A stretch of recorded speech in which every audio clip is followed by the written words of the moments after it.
안녕하세요. 청년이여 정치하라 청년정치연합입니다. 오늘의 주제는 공병호, 민경욱, 황교안, 이재명을 본받으시오. 부제목은 감히 선거리에 대들다니 라는 주제로 진행하도록 하겠습니다. 공병호님 아침 방송에 이런 것이 떴네요. 공병호님은 유튜브 공간에서 제가 무척 신뢰하는 분입니다. 그렇다고 다른 분들은 공병호님보다 못하다는 의미는 절대로 아닙니다. 이 나라 대한민국이 지켜야 할 가치, 대한민국이라는 나라로 존재하는 마지막 날까지 지켜야 할 절대 가치를 저는 크게 세 가지로 자유, 시장, 미래, 자유, 시장, 미래 이렇게 세 가지를 꼽고 싶은데 이에 대한 신념과 소신의 진정성을 비롯하여 삶에 임하는 진지함과 성실성 등에서 저보다는 훨씬 나으며 제가 배울 점이 아주 많은 분이라고 생각합니다. 여기에서 사족을 하나 달겠습니다. 자유, 시장, 미래를 최고의 가치로 한다니 저더러 우파 또는 보수 쪽이겠구먼. 이렇게 편가르기를 하는 분이 혹시라도 있을까 봐서 제 정체성을 분명히 하고자 합니다. 제가 낸 세금으로 월급 받는 고위직 공무원, 관료, 국회의원을 비롯하여 정치권을 기웃거리는 떨거지들 중에서 그동안 자유니 시장이니 보수니 우파니를 간판 삼아 표 빨아먹는 도구로 삼으며 뒷전에선 딴짓거리를 일삼았던 자들을 저는 빨갱이나 친일 매국노 못지않게 경멸하며 바깥 못하고 날았던 충내는 현행범 가해자로 간주합니다. 그들이 제대로 역할을 해왔다면 이 나라가 오늘의 이 지경까지 이르지도 않았을 뿐더러 저 같은 사람까지 유튜브를 하겠노라고 나대는 일도 없었을 것이기 때문입니다. 보수니 진보니 좌파니 우파니를 떠드는 자들을 저는 고리 한쪽으로 쏠린 반골찬당, 나머지 한쪽은 텅 비었을 테니 반골빈당으로 봅니다. 여튼 9월 10일자로 올린 이준석, 이재명 재화를 반으로 줄이기 2배로 늘리기에 후속편은 오늘 현재까지 올리지 못한 상태입니다만 올려지게 된다면 그날 공병호님의 아침 방송 내용을 소재로 한 것입니다. 후속편을 올리게 될지 어쩔지 모르겠으나 올릴 때 한 번 더 반복하더라도 지금 기회를 활용해서 요약하면 그때 아침 조간 뉴스 이재명을 소환 없이 기소한 것에 항의하며 개딸 8,000명이 서초동에 모였다더라. 이 기사와 이재명의 답변서가 검찰 측은 20쪽인가 그런데 이재명의 답변서는 달랑 5줄에 불과했다더라는 기사를 주제로 한 방송이었는데 거기에 대한 제 의견은 누구보다도 정치적으로 중립을 유지해야 할 경찰과 검찰이 이젠 대놓고 노골적으로 하나는 이쪽으로 하나는 저쪽으로 갈려서 싸우는 형국인데 우선 이런 구도부터 깨부술 수만 있다면 차라리 개딸들이 신임 검찰총장을 응원하도록 하여 검찰 조직이 정치권의 눈치보기나 영향권에서 벗어나 개개인 국민들의 하나인 차라리 개딸들의 눈치를 보고 귀를 기울이는 조직으로 변화하는 그 신호탄의 역할을 차라리 개딸들에게 맡겼으면 어떨까 하는 생각을 했습니다. 개딸들이 개개인들의 집단인 경우에 이제 그렇겠죠. 근데 지금 개딸들의 실체가 있는 건지 혹시 이 친구들도 그냥 그 동원된 어떤 그 조직이 아니길 참 바라는데 뭐 지금 저로서는 알 수가 없으니까. 그리고 이재명의 답변서가 달랑 5줄에 불과하다는 것에 대해서 공병호님이 굉장히 감정적으로 막 동요를 하시는 것 같더라고요. 그때 제가 속으로 뭐라고 중얼거렸냐면, 이거 이재명으로서는 최선의 선택이고, 이재명은 답변서나 이제 앞으로 그 법정에서 말이 많아질수록 불리하다는 것을 제가 올린 동영상 이준석, 이재명 죄업을 반으로 줄이기 2배로 늘리기 편에 상세하게 설명을 했습니다. 말이 없을수록 반으로 줄이고 말이 많아질수록 2배로 늘어나기 딱 좋은 사건이거든요. 그만큼 이재명으로서는 선택의 여지가 없는 외통수라는 걸 증명하는 것이고, 이재명을 비판하는 분들께는 쌤통의 깨소금의 상황인 것입니다. 그러니까 이재명의 답변서가 달랑 5줄에 불과한 것을 열받으실 필요가 없어요. 얘가 지금 이재명이 5줄밖에 쓰지 못하는 그 외통수 상황, 쌤통의 상황과 같습니다. 그거 제가 올린 동영상, 바로 직전에 올린 그 동영상에 자세히 설명해 놨으니까 그거 참고하시기 바랍니다. 그 다음에 이준석과 이재명에 대한 공병호님의 시각을 제가 너무 잘 알기에 자주 봤으니까 아마도 이거 제가 쓰는 방법이 훨 낫지 않겠냐 생각해서 귀뜸해 드리고자, 약 오르면 지는 겁니다. 열받아도 지는 겁니다. 그들이 미우면 미울수록 누구보다도 내가 더 손해보는 겁니다. 이 전략을 귀뜸해 드리고 싶었다고나 할까요? 공병호님은 저의 존재를 전혀 모릅니다. 대화 통로가 있는 것도 아니고, 제가 청취자로서 자주 방송을 참고하고 모니터링을 하고 하는 그런 관계이지, 뭐 대화 통로도 전혀 없고, 공병호님은 저의 존재를 전혀 모르십니다.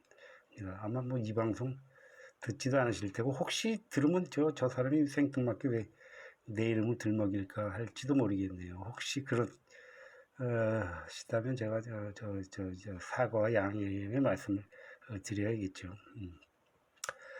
자, 그 방송을 마치고 그날 오후에 국힘 쪽 국회들 중에서 이재명의 5줄 답변서에 대하여 사기니 어쩌니 떠들어대더라고요.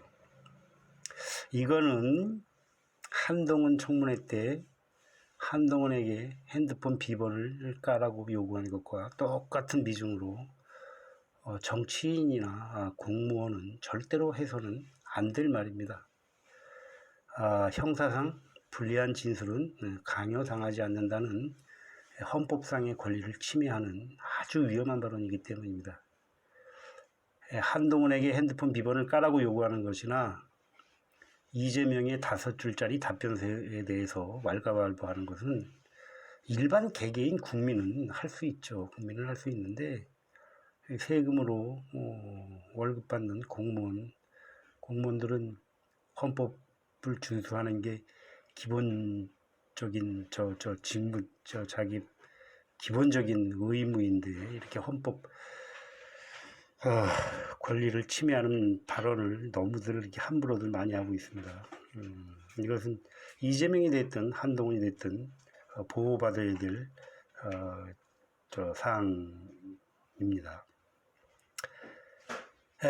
여기에서 저는 이재명의 이 5줄짜리 답변서가 어떻게 유출되고 공개되었는지를 심각하게 다뤄야 한다고 생각합니다. 이재명 사건만 본다면 저는 검찰이 모처럼 칭찬받을 일을 했다고 생각했는데 여기에서 큰 오점을 남겼다고 생각합니다.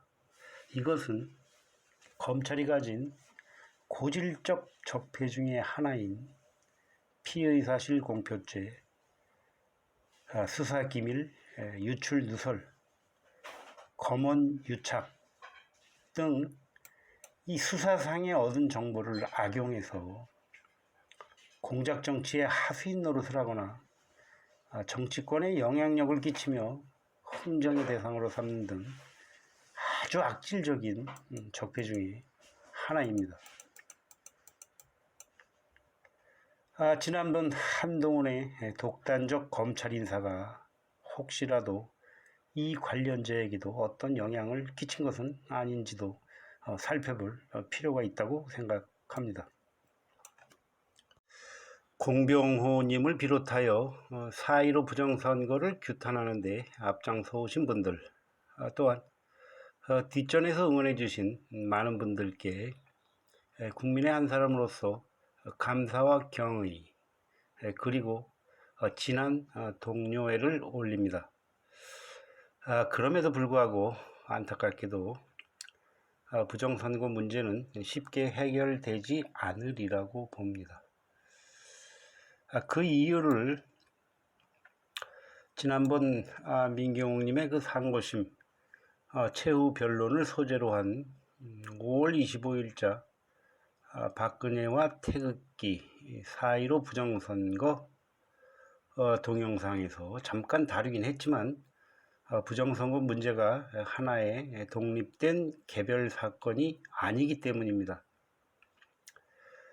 입법, 사법, 행정 3권이 균형 있는 견제를 통해 나누어서 지키라는 헌법 시스템이 완전히 망가진 상태이며 그 자리를 세금 도둑놈, 공직자 자리 도둑놈, 법률 무시 도둑놈,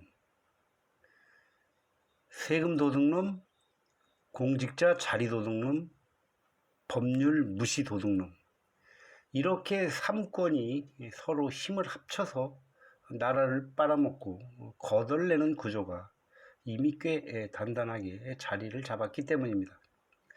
그러니까 저 세 부류의 도둑놈들끼리 이걸 떡치기로 비유할까요? 아니다. 떡치기라는 이 고상한 단어를 쓰기에는 너무 아깝고 교미로 비유하는 것이 낫겠습니다. 그러니까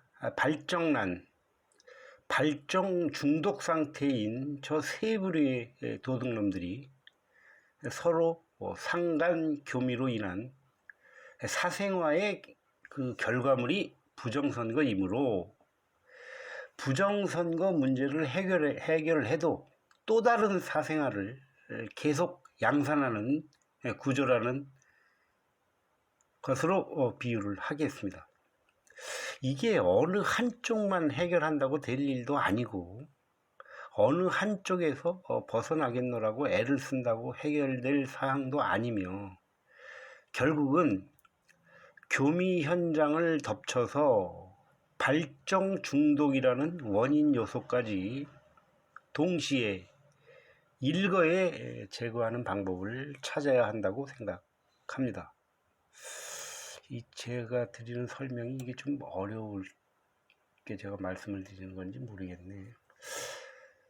4.15 부정선거의 심각성을 인식하고 그 투쟁에 동감하는 분들께서는 이게 부정선거 문제뿐 아니라 시야를 조금 더 넓혀서 누가 세금 도둑놈 역할을 하는지, 누가 공직자 자리 도둑놈 행동대원인지, 누가 법률 무시 도둑놈 바람잡이인지를 세밀하게 살피고 감시해 주시기를 부탁드리겠습니다. 그걸 구별해낼 수 있다면 해법은 의외로 간단할 수도 있다고 생각합니다. 그러니까 세금 뜯어먹는 놈들, 자리 꿰어차는 놈들, 부당하게 자리 꿰어차는 놈들 뭐 있죠? 무슨 공직자 우선점 가산점 어쩌고 그러는 거 있죠? 그다음에 지금 법률 지금 껐떡하면 그 법 어긴 놈들이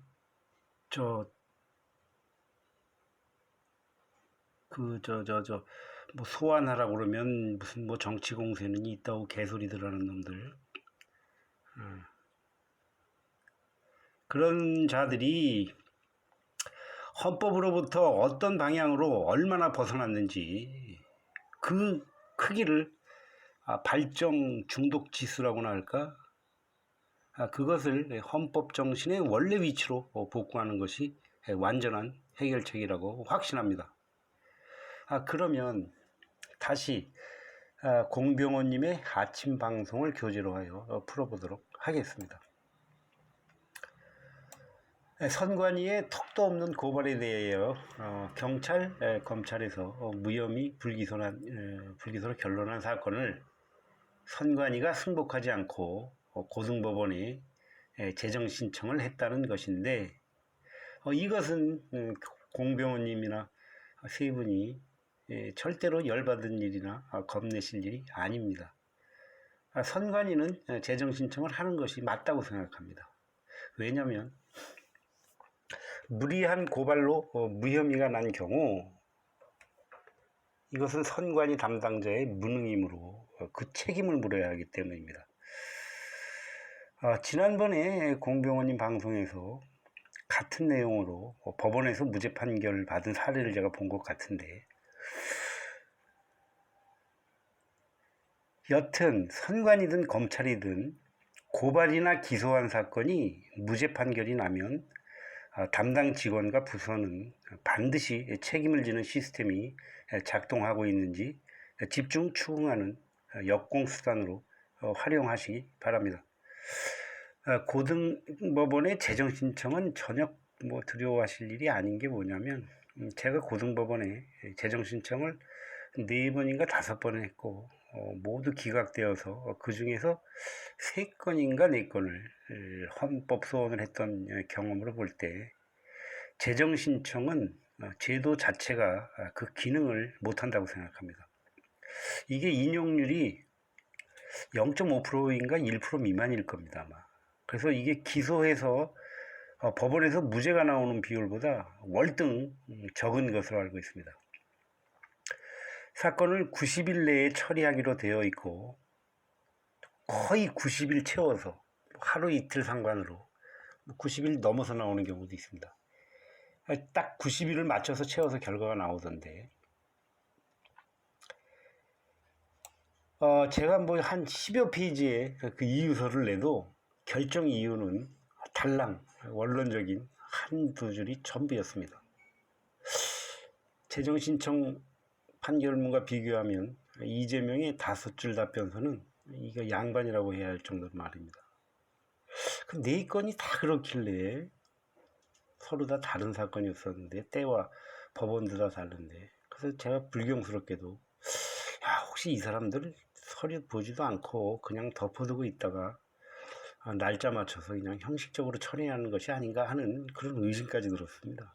그래서 제가 제일 마지막 사건은 이 사람들 어떻게 하나 보자 하고서 일부러 이유서를 한번 안 써서 내질 않았습니다. 그래서 지켜봤더니 이게 다행이라고 해야 되나? 판결 이후에 이유서를 제출하지 않았으므로 기각한다는 그나마 저로서는 이게 이유서 안 냈으니까 이유서 안 냈다고 보긴 봤구나. 그나마 제대로 된 결정을 바꿔서 제가 의심한 정도까지 최악의 상황은 아니었다고 생각을 했는데 그 정도입니다. 이 재정 신청이 고발인인 선관위가 재정 신청을 할 사건이라면 차라리 피고발인인 공병호님 등 3분이 나 기소할 테니까 법원으로 보내. 그래서 무죄 판결을 받는 쪽이 법원의 업무량이나 모든 면에서 효율적이 아닐까 이런 생각까지 합니다. 그래서 제가 이 동영상의 제목을 이재명을 본받으시라고 한 것인데, 근데 그게 법률적으로 가능한지는 모르겠어요. 피고발인이 저 재판 받을 테니까 기소해달라고 하는 게 그게 받아들여질지는 모르겠는데, 차라리 상징적으로도 그렇게 하는 것이 나을 것 같습니다. 괜히 뭐 저 선관위에서 재정 신청했다고 해서 그거 겁먹으실 필요 하나도 없습니다. 여튼 이 법원의 재정 신청 절차에 투입되는 법원 인력은 제가 볼 때는 비효율적이고 낭비에 가깝다고 생각하며 차라리 재정 신청 제도를 조금 개선해야 한다고 저는 생각합니다. 재정 신청 기각이든 무죄 판결이든 선관위 해당 직원의 무능을 문책하는 시스템이 작동하고 있는지는 반드시 살피고 추궁해 주시기를 부탁드립니다. 이거 저 선관위에서 그 고발 무리한 고소, 이 터무니없어요. 지금 내용 보면 이거 법도 모르는 놈들이 이거 이걸 어떻게 참. 이거 그대로 하면 안 되죠. 반드시 징계를 먹거나 승진해서 불이익을 받거나 해야 됩니다. 그건 꼭 해주시기를 부탁드립니다. 선관위뿐 아니라 검찰의 무능한 마구잡이 수사도 상당히 심각한 수준이 아닐까 저는 염려하고 있습니다. 그 일례로 드러난 사건을 보면 몇 년 전에 권성동을 대상으로 한 사건이었었죠. 강원랜드 취업 청탁 수사팀이 그 몇 개월에 걸쳐 수사했다는 것이 외부 전문가, 아니 검찰이 기소 독점권을 가진 검찰이 외부 전문가가 어디 있어요? 외부 전문가가 기소의 유일한 전문가가 검사인데, 그걸 제껴놓고 외부의 전문가라는 전 그거 보고 얼마나 웃었는지 몰라요. 아니 기소 독점권을 가진 검사인데 외부에 무슨 기소의 전문가가 있어요. 검사가 최고의 전문가가 돼야지. 하여튼 뭐 그런 사람들을 불러서 자기들끼리 의견이 안 돼서 외부 사람들을 불러서 그 뭐 반나절도 안 돼서 전원 일치된 판단으로 그 불기소 결정인가 났잖아요. 그러면 수사했던 그 수사팀은 굉장히 무능하고 그 수사력을 낭비했다는 얘기인데 그 수사기간 동안에 공밥 먹었다는 얘기인데 그 버젓이 별다른 문책이 없이 검사직을 그대로 한다는 거는 제가 볼 때는 좀 납득이 안 갑니다. 세금 내는 국민으로서. 그리고 윤석열의 검사 시절에 기소한 사건이 여러 건 무죄 판결을 받은 것으로 알고 있는데 그럼에도 불구하고 서울중앙지검장을 거쳐 검찰총장까지 승승장구한 것을 보면 검찰 내에 그런 책임 시스템이 작동하지 않고 검찰의 수사 역량을 약화하는 요인으로 작용하는 것은 아닌지 무척 염려됩니다. 사실은 저는 더더욱 염려스러운 것은 이 무리한 기소뿐 아니라 그것 이상으로 터무니없는 불기소가 저는 그걸 많이 경험을 했어요. 그러니까 이걸 소원까지 제가 4건인가 3건까지 했죠. 이건 뭐 제가 이걸 보면서 야 이거 어떻게 이 사람들이 이거 검사 이 사법시험 본 사람 맞아. 이 사법연수원에서 한 사람들 맞아. 근데 그 소리까지 했어요. 아니 뭐 그거 아니에요. 제가 불기소 난 거 보고선 제가 그 검찰 그 수사관한테 전화 받는 사람들 야 이따구로 수사하려고 그러면 당신들 기소권 그거 내놔. 이게 무슨 수사냐고 아무 말 못하더라고요. 수사관이. 그럼 뭐 몇 년 전 건데 녹음돼 있을지도 모르겠어. 그 정도로 지금 이 형편없는 불기소가 무척 많고 심각하며 검찰 부패와 적폐 요인이라고 저는 생각합니다. 그러니까 지금 이런 케이스는 공병호님이 받은 케이스랑은 반대가 되겠죠. 지금 이건 터무니없는 고소고발, 선관위에 고발이 된다면 그 반대로 이게 저 불기소할 사건이 아닌데 불기소를 하는 케이스가 무척 많습니다.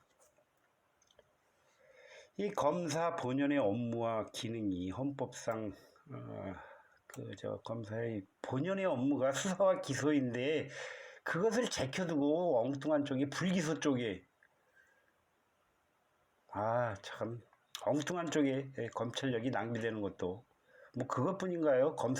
검사라는 검사 직책 가지고 무슨 뭐 연수원은 참 연수원 무슨 뭐 청와대 파견 무슨 뭐 법무부 이거 다 그건 검사직 내려놓고 그쪽 전문가로 저 일을 해야지. 이 사람들이 참 이게 저 무소불위의 권력입니다. 저 수사와 기소와 공판과 관계없는 일에 검사가 왜 가서 일을 해요? 그럼 검사직 내려놓고 가야지. 검찰의 주된 업무는 수사와 기소입니다. 특히 보세요. 공수처가 지난 1년 동안에 2,800건의 국민의 고소에 대한 고소장이 2,800건 접수됐대요.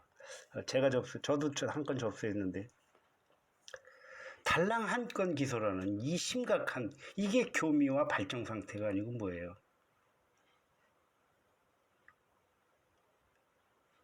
제 일을 못하고 저 월급 받아 처먹으니 저 세금 도둑놈이고 일자리 도둑놈들이고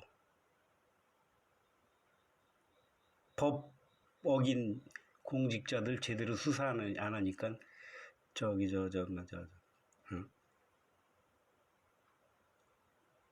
법률 무시 도둑놈들이고 아주 똘똘 뭉친 데가 공수처 아닙니까? 이런 공수처의 심각한 교미와 발정 상태를 이 검찰도 덩달아 흉내내고 따라해서는 안 될 것입니다. 이재명에 대한 기소가 바로 검찰이 교미와 발정 상태에서 벗어나는 우선 기소, 무조건 기소의 신호탄으로 자리 잡을 수 있도록 청취자와 구독자, 국민들께 경계와 감시 그리고 계몽에도 앞장서 주시기를 부탁드립니다. 여기까지 함께해 주신 여러분 대단히 감사합니다.